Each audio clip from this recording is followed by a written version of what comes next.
paz, meus irmãos. Eu sou Suzana Martins e você está no Evangelho da... No vídeo de hoje, no dia 8 do texto de hoje, nós iremos dar continuidade à nossa série de estudos da primeira carta de João. E hoje nós iremos estudar o capítulo 1. Então abre logo a sua Bíblia, fique com ela aberta aí, pega um caderninho para anotações, um lápis, uma caneta e vamos ver o que João está escrevendo aqui nesta carta.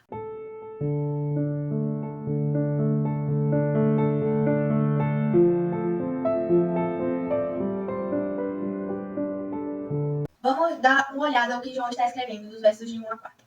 Acompanhem comigo na sua Bíblia. O que era desde o princípio, o que temos ouvido, o que temos visto com os nossos próprios olhos, o que contemplamos e as nossas mãos a apalparam, com respeito ao verbo da vida. E a vida se manifestou, e nós a temos visto, e dela damos testemunho, e vô-la anunciamos a vida eterna, a qual está com o Pai e nos foi manifestada. O que temos visto e ouvido anunciamos, também a vós outros, para que vós, igualmente, mantenhais comunhão conosco. Ora, a nossa comunhão é com o Pai e com seu Filho, Jesus Cristo. Essas coisas, pois, vos escrevemos para que a nossa alegria seja completa. O que João está dizendo aqui, dos versos 1 aos versos 4. Nós podemos notar que João começa escrevendo essa epístola como uma forma de combater os falsos ensinos disseminados pelos adeptos do gnosticismo, né? Nós vemos também, logo aqui no primeiro verso, ele dando ênfase à historicidade e à veracidade da encarnação de Cristo, de Jesus. Ele escreve de tal maneira esses versículos a falar, eu próprio o vi, eu próprio o toquei, quando ele fala que dela damos testemunho. Nós vimos, nós apalpamos e esse testemunho de João não pode ser posto em dúvida. E por que não pode ser posto em dúvida? Porque esse testemunho que ele deu já havia sido prometido antes. Está lá nas promessas, lá nas escrituras do Antigo Testamento. Esse testemunho do apóstolo é verdadeiro porque a própria escritura o comprova. A própria escritura diz que é verdade. O Antigo Testamento mostra isso. No verso 3, nós podemos ver que o que fundamenta a verdadeira comunhão com Cristo, não é fazer parte do hall de membros de uma igreja, nem tampouco participar de reuniões, mas aquele que mantém comunhão com Deus por meio de Cristo está fundamentado nos ensinos apostólicos. Aquele que mantém comunhão com Cristo, com a igreja de forma verdadeira, não é aquele que vai apenas no dia da ceia, não é aquele apenas que vai quando tem festividades, quando tem retiro, não. Aquele que mantém comunhão com Cristo, que mantém comunhão com Deus, que mantém comunhão com os irmãos, comunhão plena, é aquele que está fundamentado nos ensinos apostólicos, fundamentado na doutrina dos apóstolos, fundamentado na verdade. E a consequência dessa comunhão apresentada por João é a alegria que ele vai dar aqui no verso 4. No verso 4, essa alegria que João vai dizer aqui é encontrada em Deus. E ela não é um sentimento humano, mas é o sentido de estar alicerçado na verdade. É essa. Dos versos 5 ao verso 7, que nós vamos ler agora, vai dizer o seguinte: ora, a mensagem que da parte dele temos ouvido e vos anunciamos é esta: que Deus é luz e não há nele treva nenhuma. Se dissermos que mantemos comunhão com ele e andarmos nas trevas, mentimos e não praticamos a verdade.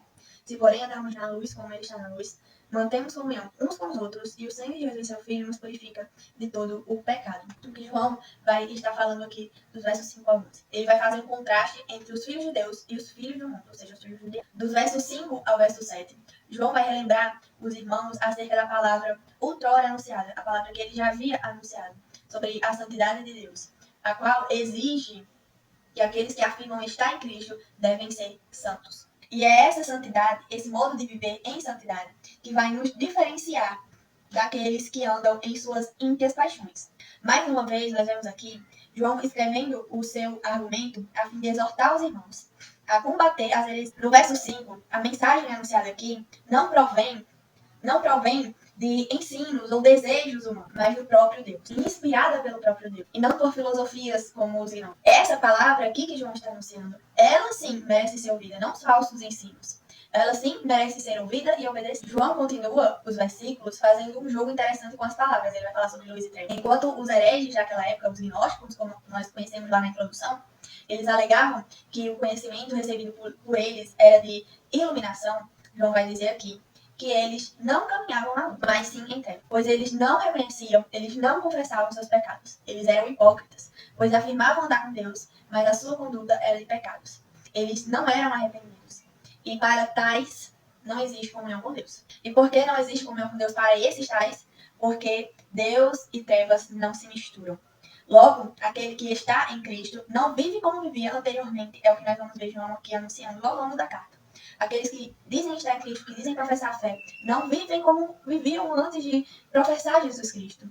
Eles mudam radicalmente o modo de viver, buscam mudar a cada dia. Os crentes não vivem na prática do pecado. Como vai dizer Spurgeon, as ovelhas podem cair na lama, mas só os porcos rolam nela. Ou seja, os filhos de Deus ainda pecam, mas por estarem na luz, não se agradam no pecado. Reconhecem o erro e se arrependem. Confessam o pecado, buscam andar na verdade. Se sentem sujos, sentem como se os ossos se esmagassem no próprio. Os verdadeiros crentes não se conformam ao pecado, não se conformam a este mundo, não conseguem permanecer sujos. Os verdadeiros crentes sempre vão buscar confessar, se arrepender dos seus pecados, sempre buscando andar na verdade. E esses verdadeiros crentes serão perdoados e irão indicar uma verdadeira comunhão com Deus e, consequentemente, uma verdadeira comunhão. A gente vê aqui no versículo dos versos 8 a 10. Vamos ver o que João está falando. Se dissermos que não temos pecado nenhum, a nós mesmos nos enganamos e a verdade não está em nós. Se confessarmos os nossos pecados, Ele é fiel e justo para nos perdoar os pecados e nos purificar de toda injustiça. Se dissermos que não temos cometido pecado, fazemos-lo mentiroso e a sua palavra não está em nós. O que João está dizendo aqui dos versos 8 a 10? João está falando aqui sobre a confissão contínua, a indicação genuína de salvação. Quando nós optamos pela cegueira de não reconhecer a culpa e a nossa corrupção, nós estamos demonstrando um coração não arrependido, um coração que não foi salvo, não foi resgatado pelo Senhor. E a verdade, como João vai afirmar, a verdade não está em nós. No verso 8, João vai falar que um coração não arrependido, é um coração que o Evangelho não penetra. A confissão, o reconhecimento da nossa transgressão é um indicador da nossa salvação, de um arrependimento genuíno, que como consequência recebemos graça, perdão e reconciliação com Deus. No último verso, nós podemos ver João aqui, podemos constatar a natureza daqueles hereges, que afirmavam não ter pecado. Eles estavam fazendo o que? Estavam blasfemando. Eles estavam proferindo mentiras, falso ensino. E Deus deixa claro qual é a nossa natureza, lá em Romanos 3, 9 e 17. Vamos ver lá o que Paulo vai escrever a respeito da nossa natureza. Lá em Romanos 3, dos versos 9 a 17, Paulo vai dizer o seguinte a respeito da nossa natureza. Que se conclui: temos nós qualquer vantagem? Não, de forma nenhuma. Pois já temos demonstrado que tanto judeus como gregos, estão debaixo do pecado. Como está escrito: não há justo nenhum sequer. Não há quem entenda, não há quem busque a Deus. Todos se extraviaram, ambos se fizeram inúteis. Não há quem faça o bem, não há nenhum sequer. A garganta deles é sepulcro aberto. Com a língua, urdem engano, veneno de víbora está nos seus lábios. A boca eles têm cheia de maldição e de amargura. São seus pés velozes para derramar sangue. Nos seus caminhos a destruição e miséria. Eles conhecem o caminho da paz. Não há temor de Deus diante do seu. Essa é a nossa natureza pecaminosa. E contradizer esse testemunho, contradizer essa palavra, essa verdade, é insultar a veracidade da palavra de Deus. É blasfemar contra Deus, como Satanás o fez.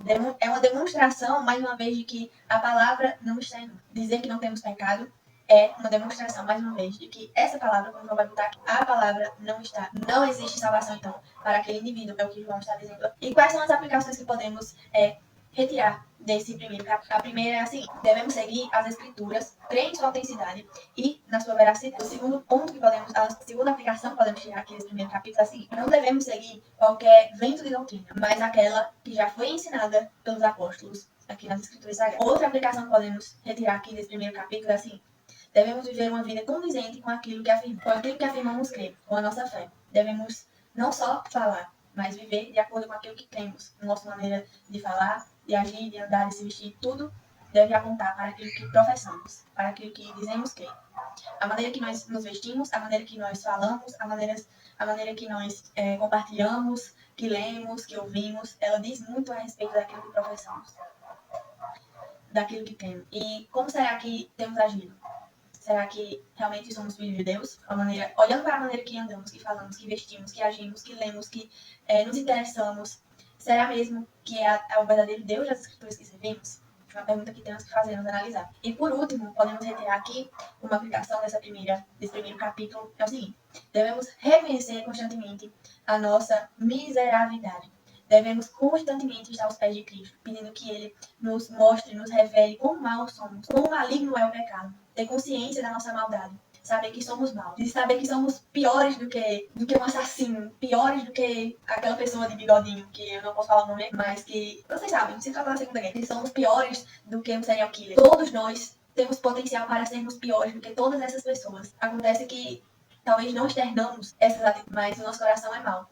E somos tão piores quanto. Que Deus possa nos revelar, nos mostrar a cada dia quem somos de verdade, para termos consciência de quem Ele é e possamos adorá-lo por causa da sua misericórdia, da sua graça para conosco, pecadores miseráveis. Então é isso, pessoal. Espero que vocês tenham gostado desse primeiro capítulo. Leia ele com paciência na sua casa. Faz anotação. Comente aí embaixo o que você achou, qual versículo que mais chamou sua atenção. E antes de sair desse vídeo, não se esquece de se inscrever no canal, ativar o sininho das notificações para receber os conteúdos que forem sair. E deixar o seu like para que esse vídeo tenha alcance mais pessoas por meio do seu like. Que você deixe o seu comentário para que esse vídeo tenha mais engajamento e mais pessoas tenham acesso a ele. Compartilhe aí com mais pessoas.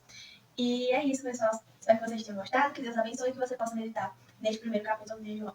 Que Deus te abençoe e até a próxima.